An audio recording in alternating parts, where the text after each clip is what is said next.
राष्ट्रीय स्वयंसेवक संघाच्या मुद्द्यावरनं काँग्रेस आणि भाजपमध्ये जुंपल्याचं पाहायला मिळतंय। संघाचा अजेंडा हा विभाजनाचा असल्याचं वडेट्टीवार यांनी टीका करत म्हटलंय। काँग्रेसची भूमिका सर्वांना सोबत घेऊन चालणारी तर संघाची विशिष्ट विचाराला घेऊन चालणारी असल्याचं वडेट्टीवार म्हणतायत। तर यावर आता चंद्रशेखर बावनकुळे यांनी प्रत्युत्तर दिलंय। संघावर बोलण्याइतकी वडेट्टीवारांची उंची नाही अशी टीका बावनकुळेंनी केली आहे। संघ समजायला वडेट्टीवारांना खूप वेळ लागेल, त्यासाठी त्यांना प्रशिक्षण घ्यावं लागेल असं सुद्धा बावनकुळे प्रत्युत्तरादाखल म्हणतायत। पराभवाच्या मानसिकतेतून ते अजून बाहेर आलेले नाहीत अशी बोचरी टीका सुद्धा बावनकुळेंनी केली आहे।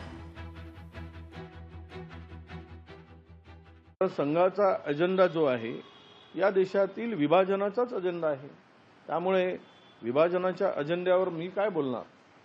खरं तर काँग्रेसची विचारधारा ही सर्व जात धर्म पंथांना घेऊन चालणारी आहे आणि संघाची विचारधारा एका विशिष्ट विचारापुरती आहे।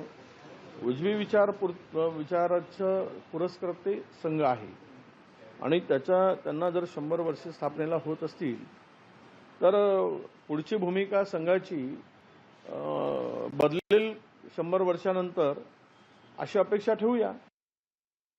विजय वडेट्टीवारला संघ समजायला खूप दिवस लागेल।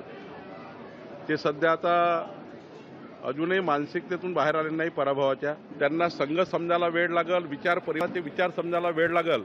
त्यांना खूप मोठं प्रशिक्षण घ्यावं लागेल। त्यांना तशी प्रशिक्षणाची गरज नाही आहे। विजय वडेट्टीवारांनी संघाबद्दल बोलू नये, त्यांची उंची तेवढी नाही आहे। व्यक्तीने आपली उंची पाहूनच बोललं पाहिजे आणि जास्त जर बोललं तर त्याचे परिणाम जनतेमध्ये भोगावे लागतात। लोकशाही मराठी ऐका, पहा, जागरूक रहा।